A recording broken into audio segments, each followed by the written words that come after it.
अस्सलाम वालेकुम नाज़रीन, आज का सच के साथ मैं हूं नदीम हुसैन। आज का दिन बहुत हंगामा खेज था। सिंध के वज़ीर आला मुराद अली शाह ने एक प्रेस कॉन्फ्रेंस की और कल के वाक़े को उन्होंने बयान करने की कोशिश की, लेकिन उससे ये कि मामला सुलझता मज़ीद इबहम पैदा हो गया और इस इबहम का नतीजा ये निकला कि सिंध की पूरी पुलिस फोर्स जो है, उसके आला अफसरान जो हैं वो छुट्टियों पर चले गए। आईजी सिंध जो है वो छुट्टियों पर चले गए। Additional inspector general of police special branch जो हैं इमरान याकूब, उन्होंने अपनी छुट्टी की दरख्वास्त में लिखा कि हमें रिडिक्यूल किया गया और मिस हैंडल किया गया। ये बड़े दो संगीन अल्फाज हैं जो उन्होंने अपनी छुट्टी की दरख्वास्त में जो है वो इस्तेमाल किए हैं। मुराद अली शाह साहब ने कोई वाज़ेह बात करने से भी जो है वो गुरेज किया। उसके नतीजे में ये सवाल पैदा होना शुरू हो गया कि पाकिस्तान पीपल्स पार्टी के चेयरमैन बिलावल भुट्टो जरदारी जो हैं वो क्यों खामोश हैं। उसके बाद उन्होंने प्रेस कॉन्फ्रेंस की और उन्होंने बड़े दो टोक अंदाज में गुफ्तगू की। उन्होंने कैप्टन रिटायर्ड सफदर की गिरफ्तारी के ऊपर कहा कि मैं इंतहाई शर्मिंदा हूँ, ये इंतहाई शर्मनाक वाक़या था, मैं मुंह दिखाने के काबिल नहीं रह गया हूँ। मेरी दावत पर वो कराची आए थे और उसके बाद उन्होंने ये बात कही कि मेरी पूरी पुलिस फोर्स जो है वो छुट्टियों पे जा रही है और उनका एहतजाज है। उन्होंने कहा कि जानना चाहते हैं कि रात 2 बजे मेरे आईजी के घर का घेराव किसने किया। जानना चाहते हैं वो कौन 2 लोग थे जो घर के अंदर गए इस पहर और फिर मेरे आईजी को जो है वो कहाँ ले जाया गया। और उसके साथ साथ उन्होंने ये भी मुतालबा किया आर्मी चीफ जनरल कामर जावेद बाजवा और डीजी ISI जनरल फैज़ से कि वो ये तहकीकात करें कि ये कैसे हो रहा है। ये सूरत हाल जो है ये अब एक इंतहाई अहम दोहराए के ऊपर आ गई है और जाहिर है कि अगर पुलिस फोर्स जो लॉ एंड ऑर्डर की ज़िम्मेदार होती है उसके आला अफसरान जो हैं वो ही छुट्टियों पर जाना शुरू हो जाएं और फिर इस पैमाने पर जाएं कि पूरा निज़ाम जो है लॉ एंड ऑर्डर का वो लड़खड़ाता हुआ दिखाई दे तो मामला बहुत संगीन होता है। ये कैफियत जो है ये पैदा नहीं होनी चाहिए थी, मामला जो हैं यहाँ तक नहीं जाने चाहिए थे। गवर्नेंस का इशू जो है वो इस तरीके से उसमें सुकम नहीं पैदा होने चाहिए थे, लेकिन हुआ है। PDM का जलसा 25 को कोयटा में है। बलूचिस्तान की अपनी सेंसिटिविटी है और जाहिर है वहाँ पर ये जलसा भी हो रहा है। इस हवाले से भी बात करेंगे। आपका अपने मेहमानों से तारुफ करवाते हैं। हमारे साथ मौजूद हैं सरदार यार मोहम्मद रिंद, सीजन्ड पॉलिटिशियन हैं, बलूचिस्तान के सूबाई वज़ीर हैं, प्राइम मिनिस्टर के बलूचिस्तान के अमूर पर मुशीर हैं। हमारे साथ मौजूद हैं निसार खोड़ो साहब, सीनियर रहनुमा हैं पाकिस्तान पीपल्स पार्टी के। निसार खोड़ो साहब, ज़रा मैं आपसे पहले शुरू करना चाह रहा हूँ, ये फरमाइएगा और ज़रा जल्दी कीजिएगा कि ये जो कैफियत अब पैदा हो गई है ये तो इंतज़ामी ढांचे की कोलैप्स की सूरत हाल पैदा हो गई है। मतलब इतना टाइम क्यों लगा कि इस सूरत हाल का जो है वो इजहार किया जा इजहार पहले क्यों नहीं हुआ, इतनी ताख़ीर हुई जिसके नतीजे में पुलिस फोर्स जो है वो डिमोरलाइज होने का कह रहे हैं, वो कह रहे हैं कि हमें वो सपोर्ट नहीं मिली। देखिए बात सुने, शुरू वक्त से चीफ मिनिस्टर साहब ने कहा कि मुझे इस वाक़े का इल्म नहीं है, मुझे ऑन बोर्ड नहीं लिया गया और जब ये ऑन बोर्ड नहीं लिया गया तो सुबह 6 बजे कार्रवाई हुई है, रात को 12 बजे, 12:15 बजे, 12:30 बजे जलसा पूरा हुआ है और 12:30 बजे के बाद सारे लीडर साहबान अपने अपने गए। सुबह 6 बजे या 4 बजे या 5 बजे जो भी कार्रवाई हुई तो हुई। रात के इस अंधेरे में कार्रवाई की, हमने खुलकर बात की है, हमारे चेयरमैन ने पूरी खुल के बात की है, पूरे नपे तुले सवाल किए। सवाल जिससे किए हैं इशारे उन्हीं की तरफ जाते हैं, कार्रवाई उन्हीं की तरफ जाती है, ठीक है। अब उसके बाद हमारे ऊपर तनकीद थी कि क्या पुलिस हमारे कहने में नहीं है, और फिर पुलिस पर अगर किसी और का प्रेशर था तो उनके हाँ रास्ता बनता क्या है सवाए इसके कि कहें कि हम एहतजाजन हमें हमारा मजाक उड़ाया गया, हमारी हैसियत का मजाक उड़ाया गया, हम छुट्टी पे जा रहे हैं। ये सीधी सी बात है कि जो पुलिस ने कहनी थी और कही, बिलावल साहब ने भी खुल के बोल दिया। ठीक है, हमारे वफाकी वजीर क्या कहते हैं?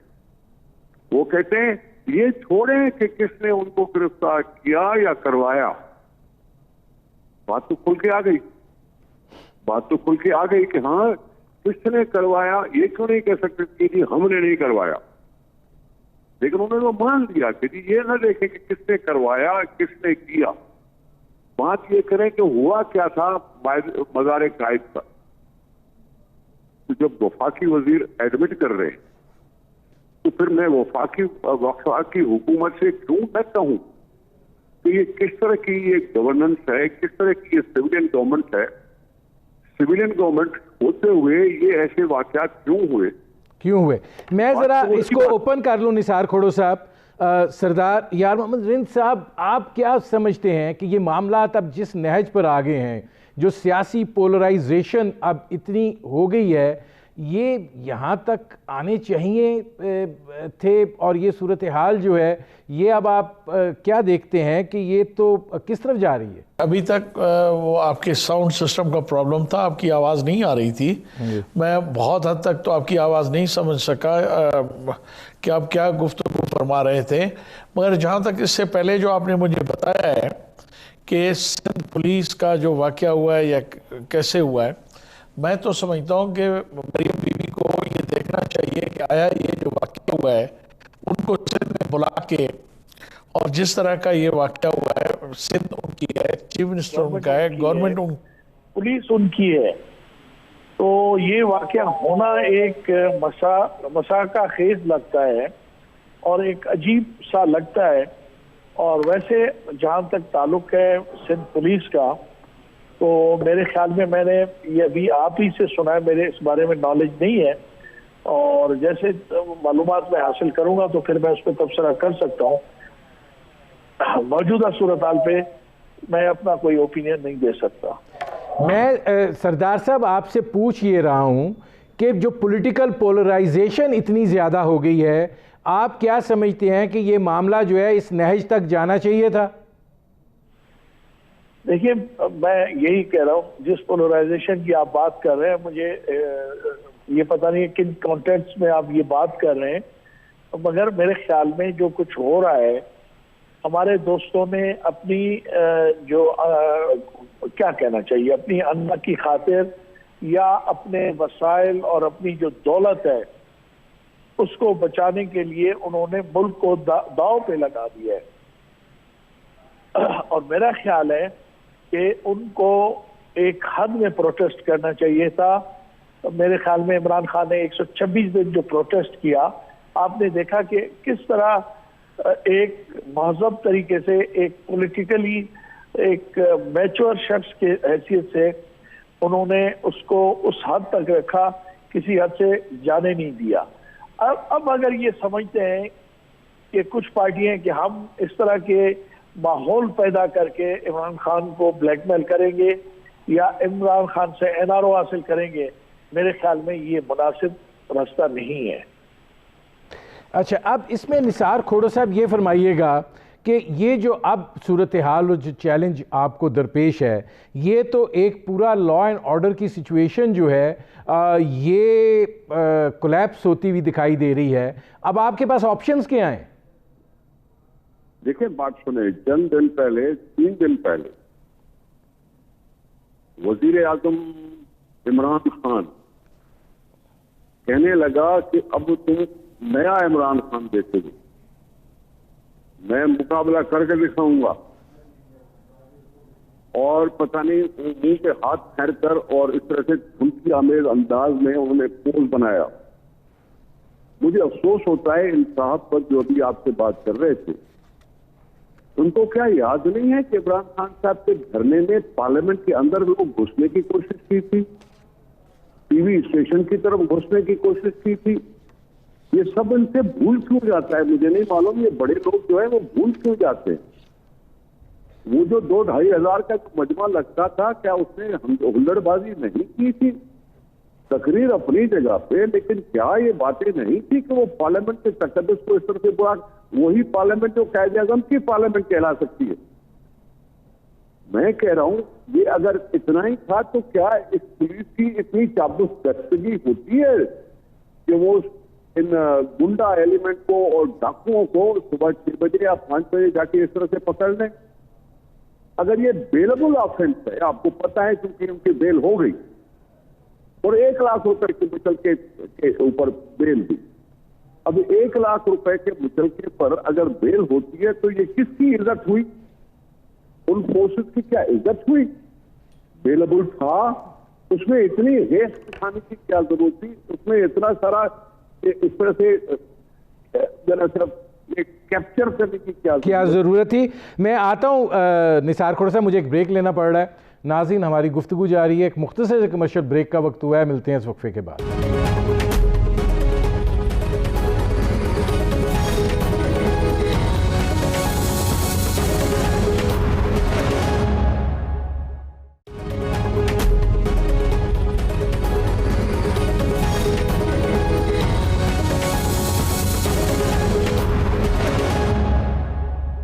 Welcome back. सरदार साहब, ये फरमाइएगा कि निसार खोड़ो साहब जो बात कर रहे हैं वो अपनी जगह पे है, लेकिन एक सवाल मैं आपसे, चूँकि आज माहौल इस तरह का हो गया, लेकिन एक सवाल बड़ा ज़रूरी है। 25 को पाकिस्तान डेमोक्रेटिक मूवमेंट कोयटा आ रही है। बलूचिस्तान की अपनी एक सेंसिटिविटी है और वहाँ पर ज़ाहिर है कि बलोची क़यादत बड़े तमतराक से वो मौजूद होंगे। आप इस जलसे को कैसे देख रहे हैं?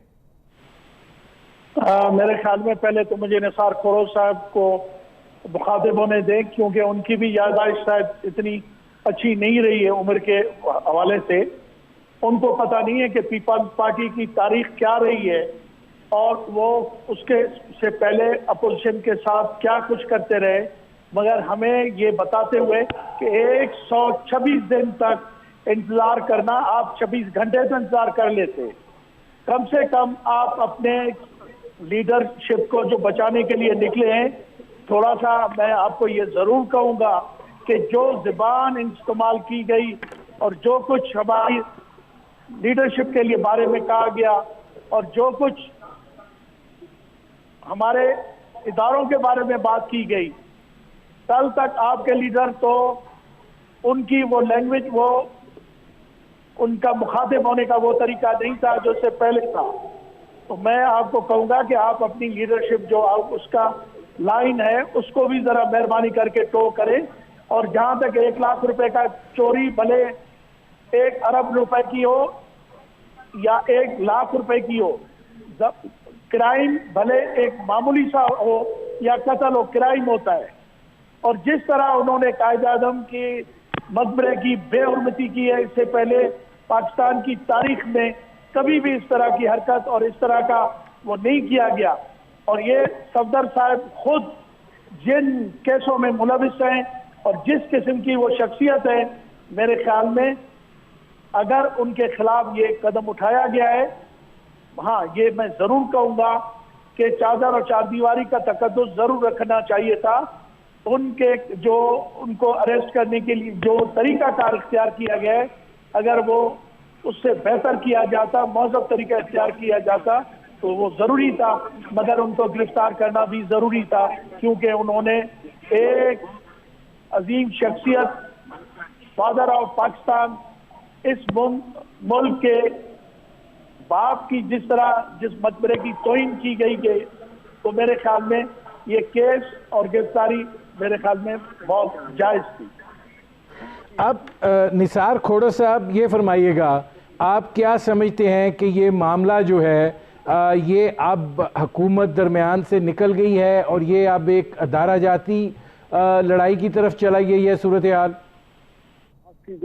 माफ कीजिएगा, ये इदारे हुकूमत के मातहत हैं, ये इदारे अलग नहीं है पाकिस्तान से, ये रियासत के इदारे हैं, हुकूमत के ताबे इदारे हैं। आप ऐसे न कहें, इसको और ज्यादा खराब न करें इस सारी चीज को। ये किसी न किसी के कहने पे होता है। और मैं वजीर आजम के कहने पे तस्वीर कर सकता हूं कि उन्होंने कहा था कि नया इमरान खान देखोगे, धमकियां में धमकियां। फिर आप मुझसे बात कर रहे हैं तो सरदार साहब क्या बात करें, मेरी याददाश्त कमजोर हो गई या इनकी हुई? ये पार्लियामेंट को कहते थे लानत है ऐसी पार्लियामेंट पर, 2 नंबरी पार्लियामेंट है। अब जो पाकिस्तान में जो कायदे-ए-आज़म का पाकिस्तान है उसमें इतने लाखों लोगों को जो उन्होंने बेरोजगार कर दिया है, तो क्या ये कायदे-ए-आज़म की बेइज्जती नहीं है? जो लाखों लोग मर रहे हैं, जो एहतजाज कर रहे हैं या जो गिरा रहे हैं, जो अपने बच्चे बेचने पे आ गए, क्या उनकी बेइज्जती नहीं है कायदे-ए-आज़म के मज़ाक? निसार खोड़ो साहब, यहाँ पे मुझे जरा आपको एक चीज़ बतानी पड़ रही है। देखें, आर्मी चीफ ने भी जो कराची में वाक़या हुआ है उसका नोटिस लिया है, और जाहिर है कि अगर उन्होंने नोटिस लिया है तो वो उसकी तहकीकात की तरफ भी जाएंगे। तो क्या ये एक मुस्बत सूरत हाल की तरफ हालात को ले जाएगा? लेकिन अगर बदअज़मादी रेस्टोर करना चाहेंगे तो बदअज़मादी खत्म होगी ना। उन्होंने नोटिस लिया और तो कमांडर साहब को कहा, आगे क्या होता है? आगे क्या होता है कि फिर उसका नतीजे पर हम इंतजार करेंगे ना। नाज़रीन, हमारी गुफ्तगू जारी है, एक मुख्तसर से कमर्शियल ब्रेक का वक्त हुआ है, मिलते हैं इस वक्फे के बाद।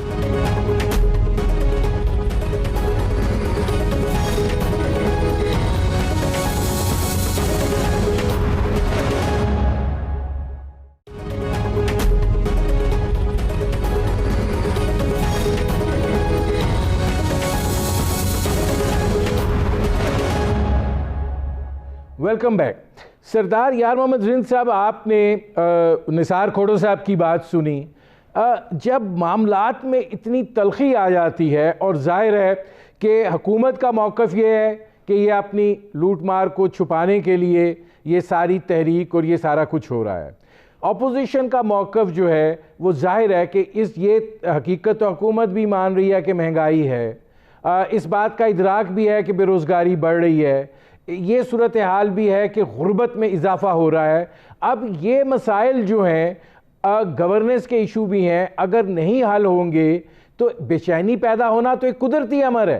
कराची के जलसे में महंगाई का जिक्र किया, इससे पहले तो सिर्फ एनआरओ का जिक्र था, केसेस से रिलीफ का जिक्र था, नाजायज केसेस का जिक्र था, कायदीन की तकालीफ का जिक्र था, अवाम का जिक्र तो कहीं भी नहीं था। हाँ, हम मानते हैं कि वाकई जो इस वक्त गंदम है, चीनी है, आटा है, घी है, ये लोगों की बेसिक नीड्स हैं, इसको हमें एड्रेस करना चाहिए था।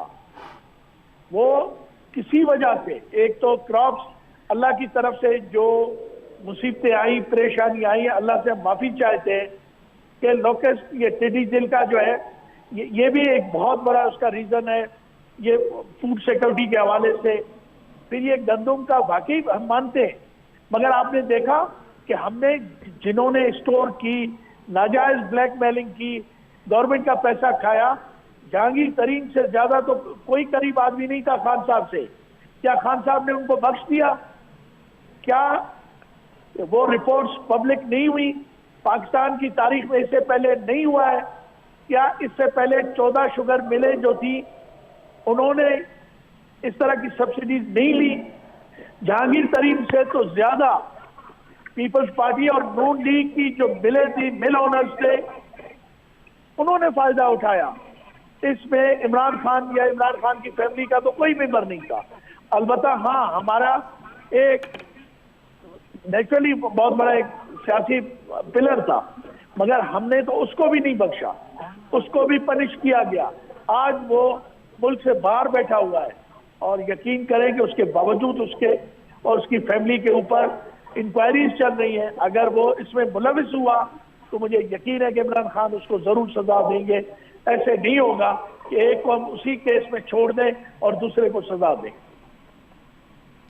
अब इसमें निसार खोड़ो साहब ये फरमाइएगा कि हालात जो हैं, ज़ाहिर है आप सिंध में पीपल्स पार्टी की हुकूमत है और मसाइल वहाँ पर ये पैदा हो गए हैं और इस नौइयत और इस तर्ज के पैदा हो गए हैं, और महाज़ाराई की जो कैफियत है वो भी एक इंतहा की जानिब जा रही है, क्योंकि बिलावल भुट्टो ज़रदारी साहब ने जो आज अल्फाज इस्तेमाल किए हैं वो बहुत सख्त हैं। आप आगे हालात को कैसे देख रहे हैं? देखें, पॉलिटिकल पार्टीज का ये अवलीन फर्ज है कि वो अवाम से राब्ता करें। पॉलिटिकल स्ट्रगल में रुकने डालना ये हमारे बुनियादी हुकूक पर हमला है, ठीक है। अब वो उसको किसी तरह से भी टर्न करो, ये गलत है। हमें मौका दो, हमें मौका मिल रहा है। पाकिस्तान में सियासी एक्टिविटी पर पाबंदी नहीं है, तो उस तरह से फिर आप थोड़ा सा हजम करो, थोड़ा सा बर्दाश्त करो, क्योंकि अगर आपने गलत किया है तो आपको बर्दाश्त करना पड़ेगा। और बाकी बात यह है कि अभी जो साईं बात कर रहे थे जहांगीर तरीन साहब की, 14 मिलों वालों को तो आपने ECL में डाल दिया। इनकी भी पेंडिंग इंक्वायरी थी, इनको भी अगर ECL में डाल देते तो जरा यहां तो होते। अभी तो बैठे हैं बाहर, तो वापस तो आना नहीं है उन्होंने, क्योंकि जी अगर उनको होगी सजा तो मिलेगी सजा, लेकिन वो तो लंदन बैठे हुए, वो ECL में नहीं हुए शिकार। आप बात क्या कर रहे हैं सरदार साहब, आप क्या बातें कर रहे हैं? जरा सोच समझ के बातें करें कि एक तरीका, एक तसुबी अंदाज चल रहा है, एक बायस्ड अंदाज चल रहा है। बायस्ड अंदाज कभी भी यानी नहीं चल सकता। अब निसार खोड़ा साहब, मैं एक सवाल लेकर चल रहा हूं सरदार यार मंदिर से, और आपसे भी वही होगा। सरदार साहब ये फरमाइएगा कि जो हालात पैदा हो रहे हैं, आप समझते हैं इससे निज़ाम को खतरा है? बात यह है कि कहीं भी अनरेस्ट हो, किसी लेवल पे भी अनरेस्ट हो, स्टेट का फर्ज होता है कि उसको एड्रेस करें। मगर जहां तक अनरेस्ट की आपने बात की, सिस्टम की बात की, सियासत में तशद्दुद की तरफ नहीं जाया जाता। सियासत में हमेशा उसका हल गुफ्तगू होता है, सियासत में हमेशा डायलॉग होता है। और मैं समझता हूं कि ये जिस तरह ये हमारे जो 12 पार्टीज का ये जो एक मिक्सचर बना है, मेरी उनसे ये रिक्वेस्ट होगी कि देखिए, अब मुल्क जिस सूरत हाल में है, सिर्फ दाखिली नहीं, बैरूनी ताकतें भी इसको एंजॉय कर रही है। हमारे जो कायदीन यहां से मुझे बताएं कि जो शख्स जिसकी पूरी ये आके वो हमारे, मैं क्या उसका मैडम का नाम लूं, कि आके अपनी हर वक्त बूथा अपने आके टीवी पे फिक्स कर देती थी कि जी उनको वो अल्लाह ना करे कि वो मौत के नज़दीक हैं। सबने नहीं देखा। आज जिस नवाज शरीफ ने उससे पूछें कि जिस इस्टेब्लिशमेंट की बात करते हैं, जहां वो इस मुल्क के सिस्टम की बात करते हैं, आपने देखा कि उनके एक एक लफ्ज को इंडिया के एक एक चैनल ने किस तरह एक्सप्लॉइट किया, इस मुल्क के इदारों के खिलाफ किस तरह उसको इस्तेमाल किया, मुल्क की बका को किस तरह उन्होंने कमजोर किया, पूरी दुनिया को क्या पिक्चर दिखाई पाकिस्तान की। मेरी कहने का मकसद यह है कि हाँ, मेरी यादाश्त इतनी कमजोर नहीं है। कल जो एक दूसरे के लिए उन्होंने जो अल्फाज इस्तेमाल किए थे, कम से कम उनको याद रखना चाहिए। मैं आज भी कहता हूं कि मौजूदा सिचुएशन मुल्क के लिए, यहाँ के अवाम के लिए और मुल्क की मैशत के लिए बहुत तकलीफदा अमर होगी, और काफी इससे पाकिस्तान के 22 करोड़ लोगों को कोई रिलैक्स नहीं पहुंचेगा, कोई फायदा नहीं पहुंचेगा, कोई रिलीफ नहीं पहुंचेगा। मैं कहूंगा कि इस हालात में बिलियन से भी ज्यादा बिलियंस और ट्रिलियंस का इस मुल्क को नुकसान होगा। जो पहले हमारे हुक्मरान जमायतों ने इस मुल्क को फाइनेंस किया हुआ है, आगे चल के और तकलीफ दे अमर बनेगा और इस मुल्क को नुकसान होगा। ठीक, अच्छा, अब इसमें निसार खोड़ा साहब ये फरमाइएगा, आप क्या समझते हैं कि ये हालात जो हैं वो काफ़ी ख़राबी की तरफ माइल हैं, सिस्टम को ख़तरा है? सर, मैं सिस्टम के खतरे का क्यों सोचूं? ये मेरा बुनियादी हक है अवाम से राब्ता करने का, मेरी पुरअमन तहरीक है। मेरा पुरअमन जलसा है। किसी एक रेहड़ी वाले ने भी शिकायत नहीं की कि उनका कोई एक सेब उठा लिया गया, एक अंगूर उठा लिया गया या कुछ भी किया गया, चाहे गुजरांवाला हो चाहे कराची, लाखों का मजमा और बिल्कुल पुरअमन। ये हमारा फर्ज है, ये हमारी हक है हमारा। इसमें खफा क्यों होते हैं? मुझे अफसोस हो रहा है सरदार साहब की इन बातों पर। पाकिस्तान को कब बैरूनी ये खतरात दरपेश नहीं होते, कब नहीं होते? ये हमेशा हुए हैं। इसका मतलब ये थोड़ी है कि आप ये बहाना बनाओ कि जी बस बैरूनी खतरा, अभी रॉ एजेंटी और रॉ और पता नहीं क्या क्या बातें जो घसी पीटी बातें हैं वो चली जा रही है, चलाई जा रहे हैं। क्या बात कर रहे हो? खुद कम खराब कर रहे हो खुद, और इल्जाम दे रहे हो दुनिया पर। खुद अपनी पॉलिसियां गलत बनाते हो जिसका खमियाजा लोगों को भुगतना पड़ता है, और इल्जाम देते हो बैरूनी साजिशों पर। आपको, आपके पास तो सब ताकत है। आप तो हमेशा कहते रहे हैं कि जी हमारे तो सबके साथ एक ही पेज पे हम हैं, एक ही पेज पे हम हैं, सुबह शाम यही कहते रहते हैं। आपको खतरा किस चीज का है? आप करने देना पार्टी, पॉलिटिकल पार्टियों को अपनी पीसफुल अमन जलूस जलसा करने दो, उसमें क्या खराबी है? क्या खराबी है? में रखा हुआ है। जी निसार खोड़ो साहब, मेरे प्रोग्राम का वक्त खत्म हो रहा है। बहुत शुक्रिया सरदार यार मोहम्मद रिंद साहब, बहुत शुक्रिया निसार खोड़ो साहब। नाज़रीन, आपने हमारे पैनल के शुरका की गुफ्तगू सुनी। अब तक के लिए इतना ही, इजाज़त दीजिए। अल्लाह हाफिज़।